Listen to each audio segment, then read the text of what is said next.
Akhirnya video ketiga news. CEO Telegram Pavel Durov ditangkap di Bandara Prancis Sabtu 24 Agustus kemarin. Nggak lama setelah dia datang pakai jet pribadinya dari Azerbaijan. Alasan penangkapan CEO Telegram ada hubungannya dari penyelidikan awal polisi atas aktivitas kriminal di dalam aplikasi Telegram. Dikutip dari New York Times, sebenarnya Telegram dari lama emang masuk radar penegak hukum di seluruh dunia. Karena aplikasi satu ini banyak dipakai organisasi teroris, jualan narkoba, pengedar senjata, dan kelompok ekstremis buat komunikasi, ngerekrut, dan koordinir kelompok. Durov dianggap gagal buat moderasi konten di aplikasi Telegram yang ada hubungannya soal kriminal. Telegram juga dianggap gagal kerjasama bareng penegak hukum soal perdagangan narkoba, pornografi anak, dan penipuan, walau semua itu langsung dibantah sama Telegram. Masa baru tahu sih polisi? Kayak gituan kan emang udah lama. Apa gue doang yang udah tahu?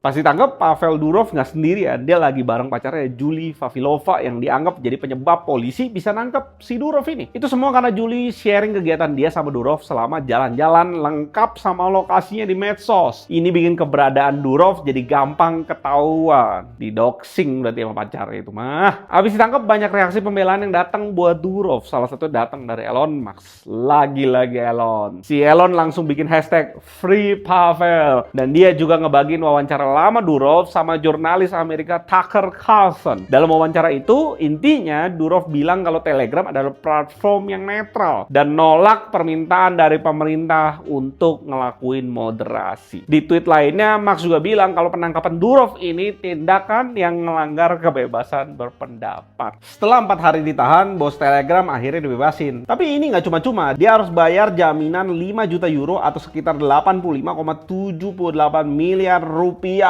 Dan walaupun udah bebas, Durov nggak boleh ninggalin Prancis karena penyelidikan 12 dugaan pelanggaran kriminal yang dituduhin jaksa ke Durov masih berlanjut. Durov juga diwajibin ngelapor ke polisi 2 kali seminggu. Tapi enak ya, 4 hari di dalam penjara, keluar 85 miliar, kelar.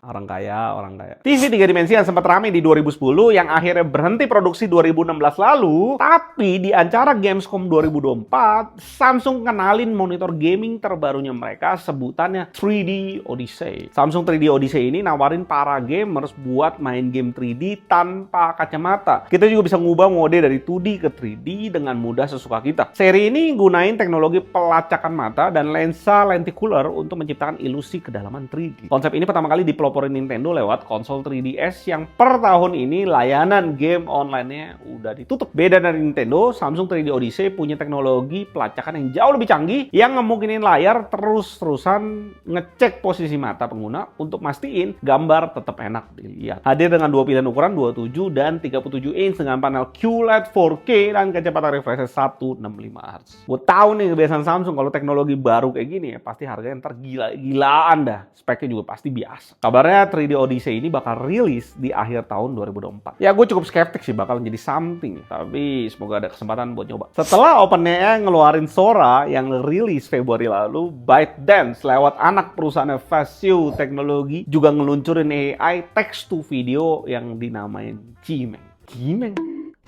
Faceo Teknologi sendiri udah dikenal sebagai pengembang aplikasi CapCut. Sekarang mulai branding dirinya sendiri sebagai one-stop AI creation platform. User bisa ngasilin video dari teks atau gambar dan Cimeng AI ngemungkinin penggunanya buat mengontrol pergerakan kamera di video. Saat ini Cimeng AI udah tersedia buat pengguna Apple dan Android, tapi masih terbatas di China aja. Buat bisa gunain Cimeng AI, kita perlu langganan dengan biaya 9,65 USD per bulan, dan dengan harga itu kita bisa bikin sekitar 2050 gambar atau 168 video AI per bulan. Murah banget ya. ChatGPT aja mau 20 USD per bulan. Ini 9-10 dolar udah bisa bikin video. Tapi saingan Cimeng AI ini di China kayaknya bakal ketat banget karena udah ada beberapa AI sejenis. Kayak Kling AI yang versi betanya udah bisa diakses seluruh dunia. Cuma perlu daftar pakai email. Ada juga Ying dari Zhipu AI. Terus ada juga Shengsu yang ngeluncurin aplikasi Vidu. Lomba-lomba gini mirip sama dulu boom e-commerce di Indonesia. Akhirnya sekarang cuma sisa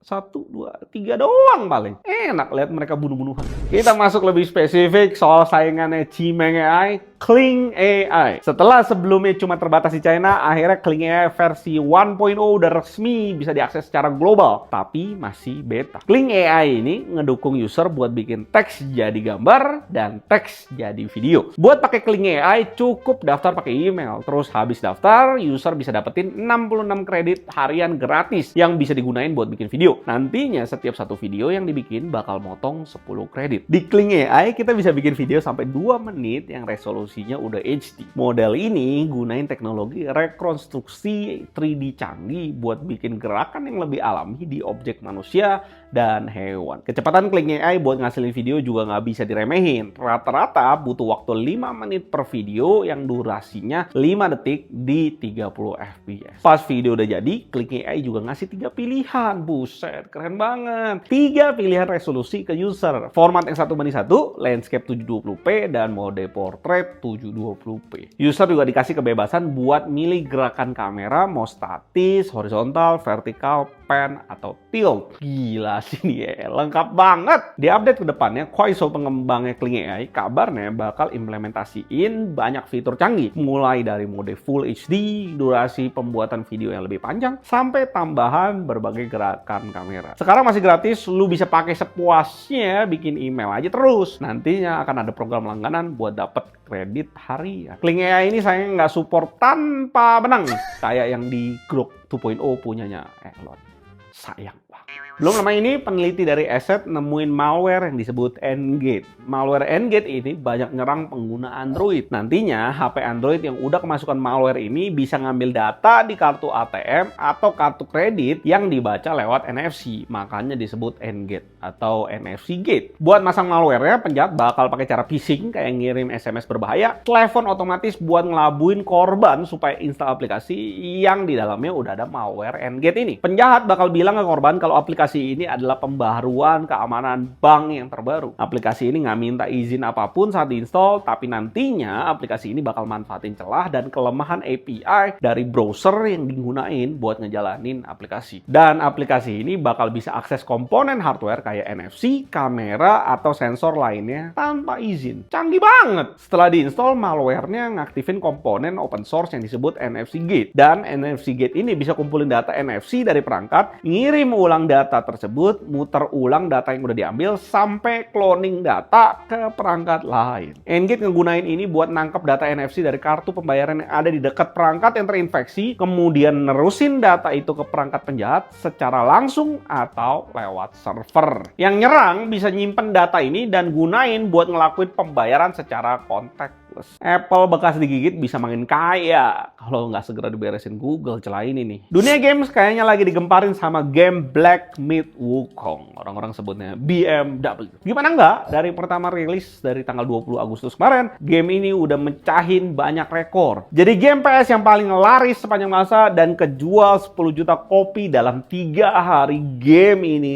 rilis. Black Myth Wukong juga mecahin rekor di Steam dengan jadi game single player yang paling banyak dimainin di Steam. Dan catatannya ada 2,2 juta orang yang mainin game itu di waktu bersamaan dalam 24 jam. Game ini ngebawa cerita yang terinspirasi dari novel klasik Journey to the West. Dimana di dalam game ini kita bakal ngikutin perjalanan Raja Kera atau Sun Wukong yang punya kekuatan supernatural ngelakuin perjalanan buat dapetin 6 relik ajaib. Game ini gabungin elemen action RPG dan mekanisme Souls-like. Sehingga buat bisa menang, pemain perlu hafalin gerakan musuh plus refleks yang bisa dibilang harus cepat. Banyak yang muji gaya sinematik di game ini. Di Steam aja udah ada 260.000 review positif buat Black Myth Wukong. Ada tuh orang yang mainin daun yang jatuh, kelihatan smooth banget. Dan jauh-jauh sebelum rilis, Black Myth Wukong sebenarnya udah populer dan jadi game yang paling ditunggu banyak orang, terutama di China. Di tahun 2020 aja, trailer game ini udah ditonton 58 juta kali di Bilibili. Dan awal 2024, lebih dari 4 juta orang nambahin Black Myth Wukong jadi game yang paling mereka inginin di Steam. Bahkan saat rilis, beberapa kantor di China sampai ngasih jatah libur dan ada juga subsidi ke karyawannya buat mainin game Black Myth Wukong ini. Ini kayak yang dilakuin sama Mucliang Teknologi yang ngizinin semua karyawan libur sehari buat nyoba main ngembangin Black Myth Wukong ini. Tujuannya buat nguatin sektor game di China dan ngedorong pengalaman bermain bersama antar karyawan. Solid banget ya warga di sana. Di sini Pandawara beresin kali gratis aja, malah ditanya tanggung jawabnya pas kotor lagi. Berita mana yang paling lu suka? Bisa komen di bawah.